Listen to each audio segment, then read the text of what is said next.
கனடாவின் முன்னாள் மத்திய அரசு ஊழியரான ஜார்டன் மொரிசன் பீனிக்ஸ் சம்பள முறையை விமர்சித்துள்ளார். 2019 ஆண்டில் அரசாங்க ஐடி வேலையொன்றில் அவர் சேர்ந்த போதிலும் அவருக்கு பல ஆண்டுகளாக மிக குறைவான சம்பளமே வழங்கப்பட்டுள்ளது. சில சமயங்களில் $0 சம்பள காசோலைகளும் அவருக்கு கிடைத்தன. அவருக்கு அதிக சம்பளம் வழங்கப்பட்டதாகவும் பணத்தை திரும்ப பெறவே இவ்வாறு செய்ததாகவும் கூறப்பட்டுள்ளது. நிரந்தர பதவியை பெற்ற பிறகு மொரிசன் அதிக சம்பளம் பெற்றிருக்க வேண்டும் என கூறுகிறார். ஆனால் ஊதிய முறை அவரது சம்பளத்தை ஒருபோதும் நிர்ணயிக்கவில்லை. எனவே அரசாங்கம் தனக்கு $60,000 அளவில் கடன்பட்டிருப்பதாக அவர் கூறுகிறார். அதற்கு பதிலாக அவர் $19,000 அரசாங்கத்துக்கு கடன்பட்டிருப்பதாக அறிவிக்கப்பட்டுள்ளது.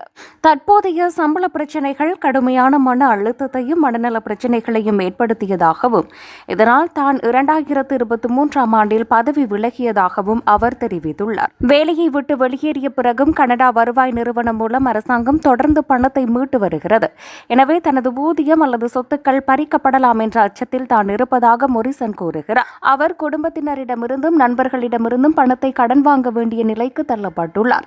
மேலும் தனது வயதினரை விட மிகவும் பின்தங்கி இருப்பதாக அவர் உணர்கிறார். இந்த நிலையில் பீனிக்ஸ் சம்பள பிரச்சினைகள் இளம் தொழிலாளர்களை பாதித்து வருவதாகவும் பொது சேவையின் மீதான நம்பிக்கையை சேதப்படுத்துவதாகவும் நிபுணர்கள் எச்சரித்துள்ளனர். பிரச்சினைகள் தொடர்ந்தால் அரசாங்கம் தனியார் துறையிடம் அதிக திறமையான இளம் ஊழியர்களை இழக்க நேரிடும் என அவர்கள் சுட்டிக்காட்டுகின்றனர்.